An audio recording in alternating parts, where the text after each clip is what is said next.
Mesdames, Messieurs, chers internautes, vous qui nous suivez, nous écoutez et nous lisez sur sin24.com, votre reporter Abdelaziz Gueye est aujourd'hui à la Somone dans le cadre de l'émission Pas de gants PDG. Et aujourd'hui, nous avons l'immense plaisir d'être avec Fatou Onsinan. Fatou Onsinan est une femme très regardante du développement de la société, très connectée des actualités nationales et internationales. Et aujourd'hui, on est à sa rencontre pour parler un peu du sort réservé aux femmes au niveau national et international. Alors, Fatou Onsinan, bonjour. Bonjour Aziz. Alors, notre première question. Dans un contexte marqué par des violences faites aux femmes, alors quel sentiment vous anime? Alors, d'abord, je te remercie de me donner la parole, de me permettre de m'exprimer sur le sujet. Ça me tient à cœur. Donc, dans le contexte actuel des violences faites sur les femmes, je dois dire, moi, qu'il faut voir l'ensemble de la société. La violence est partout. Donc, quand vous sortez de chez vous, vous voyez les immondices, les poubelles, les petits talibés, c'est violent. C'est une violence au quotidien. Alors dans ce contexte, les violences exercées sur les femmes, j'ai l'impression que tout le monde s'en fout. Voilà, pour rester poli. Donc j'aimerais répondre, c'est triste, mais les femmes elles-mêmes qui sont confrontées à ces violences, on a l'impression qu'elles ne prennent pas la pleine mesure, la gravité du problème pleinement. Donc la question se pose, je reviens à la société, la question se pose au sein même de la société. Comment sont formatés, comment sont éduqués nos hommes, nos femmes, les jeunes femmes, comment la société forme l'individu, formate l'individu. Pourquoi à un moment donné ces violences sont banalisées? Parce que peut-être parce qu'on est confronté tout le temps à ces violences-là. On va dans les hôpitaux, la violence est là. Des gens qui meurent faute de soins, l'indiscipline dans la rue. Voilà, il y a tellement de violence au sein de la société. Absolument. Donc si ça concerne les femmes, on dirait que c'est banal. Voilà, c'est triste à dire, mais c'est banal. Donc, à votre avis, la violence est partout présente? La violence est au quotidien. La violence est au quotidien. Et la violence, ce n'est pas seulement battre sa femme et finir par la tuer. D'accord? La violence, c'est abandonner sa femme dans la maison, ne pas lui adresser la parole, l'insulter devant ses enfants. Voilà, l'humilier devant ses enfants. C'est des violences dont on ne parle pas, mais c'est des violences qui tuent en silence. À petit feu. À petit feu. On voit les femmes avec des pathologies qui existaient peut-être, mais très rares, les cancers du sein, les cancers de l'utérus, des pathologies qui n'existaient pas au Sénégal et qui commencent à monter. C'est la souffrance. Voilà. Merci Fatou. Alors, selon vous, qu'est-ce qui devrait expliquer que ce Sénégalais, jadis si doux, si calme, alors puisse en arriver à cette situation de battre, de violer, de violenter et même de tuer des fois, n'est-ce pas, leurs sœurs, leurs épouses? Quand on commence à donner une explication, moi ça me met mal à l'aise. Ça me met mal à l'aise parce que quand on donne une explication, quand on donne une explication, on justifie quelque part. Et rien ne justifie que l'on en arrive à battre sa femme. Maintenant, je reviens à la société. Dans notre société, nos coutumes, même dans notre religion, battre sa femme, on va dire, est toléré. C'est intolérable. On ne bat pas sa femme. Voilà. L'homme qui bat sa femme a vu son père battre sa mère. Ça devient une norme. C'est une violence qu'il garde. Il voit bien que ce n'est pas normal. Il voit bien qu'il ne l'a pas accepté quand il s'est agi de sa propre mère. Mais il va reproduire ce geste sur son épouse et devant ses enfants. Donc cette violence est perpétuée. Comment ça se fait que l'homme sénégalais, qui était si raisonnable, si sage, si doux, est devenu si violent. La pauvreté, la perte des repères. Voilà. Un monsieur qui habite à Kaolack qui va venir s'installer à Dakar pour travailler. Peut-être que une fois marié, il est loin de la famille. Il ne pourra, la femme, si elle a des problèmes, elle ne pourra pas se référer à un oncle, à un père, à un cousin pour aller lui dire, allez discuter un peu avec votre frère, voilà, il se comporte mal. Voilà, il y a tout ça, l'éclatement, on va dire. Il y a un éclatement au sein même de notre société. Voilà. Merci beaucoup. Alors je rappelle à ceux-là qui nous écoutent, qui nous suivent sur le site 24.com, que vous suivez votre émission Pas de gants PDG, animée par votre fidèle serviteur Abdelaziz Gueye, reporter. Alors aujourd'hui nous sommes à la Somone en contact avec Madame Fatou Onsinan. Madame Fatou Onsinan qui a accepté de nous parler aujourd'hui du sort réservé aux femmes. Alors, Fatou, avez-vous l'impression que les dossiers, n'est-ce pas, dont le fondement et les crimes sont bien gérés? Aziz, dans le code pénal sénégalais, le mot féminicide n'existe pas. Le mot féminicide n'existe pas. C'est dans le code pénal, ça n'existe pas. Un enfant qui est assassiné, on parle d'infanticide, on parle de patricide. Mais le mot féminicide n'existe pas. Nous avons une ministre, Madame Ndeye Saly Diop Dieng, qui vient de lancer, je pense hier, 16 ou 17 jours de discussion sur le sujet. Il y a eu des rapports des Nations Unies. Mais depuis combien d'années on en parle? Des rapports, il y en a. Et quelles sont les solutions? On va encore perdre du temps. Pendant qu'on discute, des femmes sont tuées, violées, violentées dans leur foyer, battues, pendant qu'on discute. Et la ministre, c'est une femme. Elle est chargée de la protection de la femme, de l'enfant, du genre, de la famille.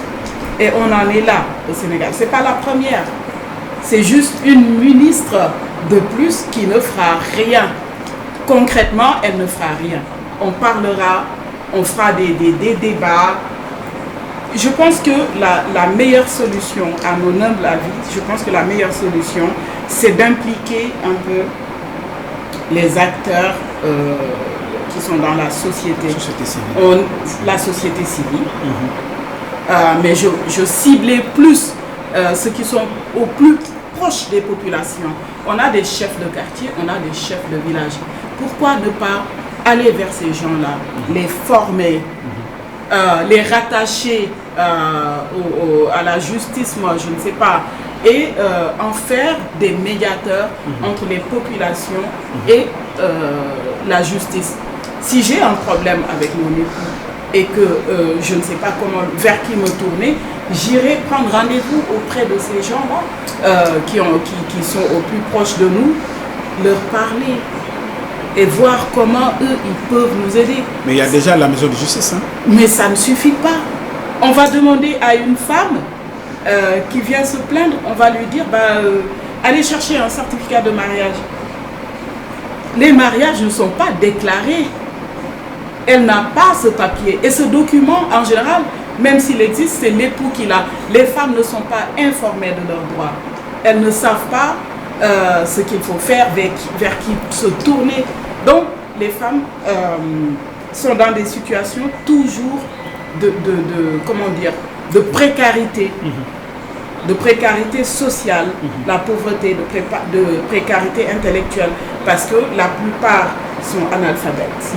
Malheureusement, les études ont été arrêtées assez tôt. Il y a eu le mariage, il y a eu les enfants, etc. Absolument. Elles finissent par se couper, elles finissent par ne plus savoir leurs droits. C'est aussi simple que ça, malheureusement. Ok. Alors, au-delà de, maintenant, pour la presse, au-delà de l'aspect fait divers, avez-vous l'impression que la presse traite d'une façon professionnelle ces crimes perpétrés sur les femmes? La presse, c'est l'essentiel, c'est tout ce qui est sensationnel. On ne parlera pas en amont. On ne parlera pas des violences. On attendra qu'il y ait une catastrophe pour en parler. Voilà. Donc, en Europe, il y a le mouvement MeToo. Au Sénégal, il y a le mouvement Nopiuma. Il y a le mouvement Dafadoy. C'est des gens qui sont sur le terrain. Mais est-ce que la presse va vers ces gens-là pour voir qu'est-ce qui se passe? Qu'est-ce qu'ils veulent faire entendre? Leur message. La presse est là pour vendre du papier, malheureusement. Et je te remercie parce que tu me donnes l'occasion, moi en tant que personne, juste en tant que femme qui m'énerve tout le temps, d'exprimer absolument ton trop plein de voilà, c'est un trop plein. Absolument, et c'est ça.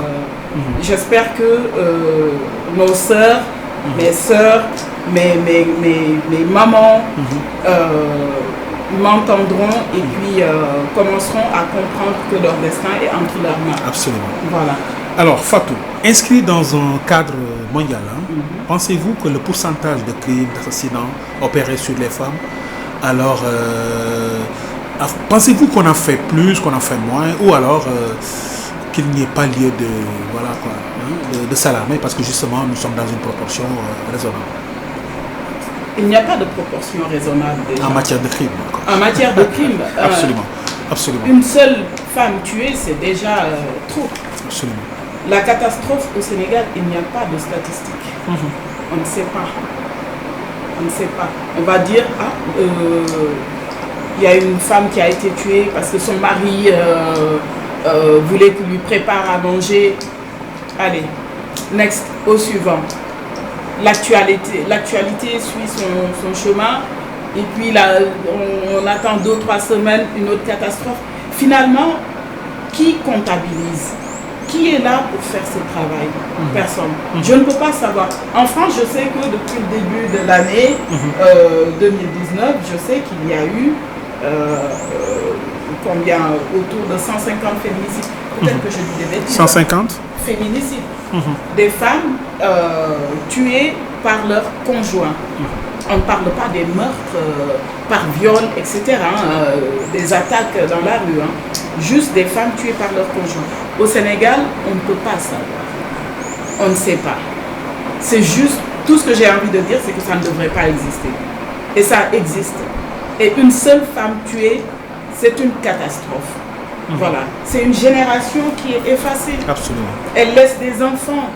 Voilà. Elle laisse une famille. Qui va s'occuper de ces enfants-là? Il y a de fortes chances que ces enfants se retrouvent dans des situations très difficiles, grandissent avec une violence qu'ils vont finir par exprimer. Absolument. Voilà.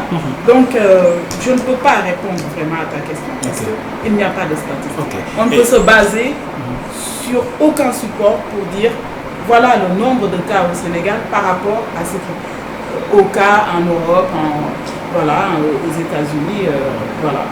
Et si vous aviez des solutions à préconiser au gouvernement, ce serait quoi? C'est ce que je viens de dire.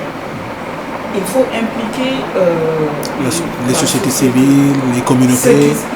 La société civile, on va dire, eux, ils se battent à leur manière. C'est très compliqué. C'est très compliqué. Je veux dire, on est organisé dans une société où dans chaque quartier, on va trouver un chef de quartier ou un délégué de quartier. Absolument. Pourquoi ne pas formaliser? Pourquoi ne pas former? Pourquoi ne pas donner un statut à ces gens-là? D'accord? Les former, les rattacher même aux officiers de police. De police. Pourquoi pas? Qu'ils soient vraiment les intermédiaires, qu'ils soient vraiment les premiers vers qui les femmes vont se tourner. Mais pas seulement les femmes. Je viens de dire que la société, nous sommes dans une société très violente. Pas seulement les femmes. Quand on ramasse un enfant dans la rue, on dit l'enfant est perdu. On va chez le chef de quartier. Voilà. Donc, pourquoi pas les femmes, quand une femme est en difficulté, quand une femme ne trouve pas de solution, pourquoi ne pas lui dire madame, vous pouvez aller voir le chef de quartier. Il est là aussi pour ça. Il peut vous donner des conseils. Il peut appeler votre époux. Il peut essayer de faire une conciliation. Voilà. C'est des gens qui sont formés dans le droit. C'est des gens à qui on va dire la femme a droit à ça, elle a droit à ça. Si elle vous explique que son mari se comporte comme ça, il faudra dire à l'époux qu'il est hors la loi. Voilà.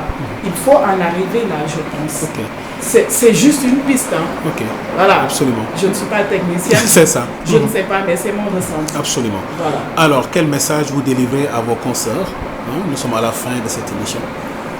Soyez indépendante. Il faut absolument, pour ma génération peut-être, c'est trop tard. Mais moi je parle aux jeunes filles, je parle aux élèves, je parle aux étudiantes. Allez jusqu'au bout de vos ambitions, allez jusqu'au bout de vos rêves. Allez-y, soyez indépendante, soyez autonome. Voilà. Parce que les violences, je ne voulais pas expliquer que c'est à cause de la pauvreté, mais c'est vraiment, absolument. Il y a une grande part là-dedans, la pauvreté. Voilà. Un homme qui ne peut pas subvenir aux besoins de sa famille peut être violent. Quand une femme a la possibilité de se prendre en charge, elle n'attendra pas la première gifle. Dès les premières humiliations, elle prendra ses clics, ses claques, elle va aller voir ailleurs. Absolument. Voilà. Donc, battez-vous pour votre liberté. Voilà, c'est tout ce que j'avais à dire. Merci beaucoup Fatou. C'était votre voilà. À toutes et à tous, vous qui nous suivez sur sin24.com, c'était votre émission PDG pas de gants. Et aujourd'hui, on était à la Somone avec Fatou. Est-ce qu'on a pris des gants? En tout cas, je pense que vous avez exprimé votre senti et c'était ça quoi. Calme. Mais bon, voilà quoi. En tout cas, tu avais l'occasion de. En tout cas, toi-même, tu as remarqué que je passe mon temps à fumer. Absolument. Et là, zen. En tout cas, merci beaucoup et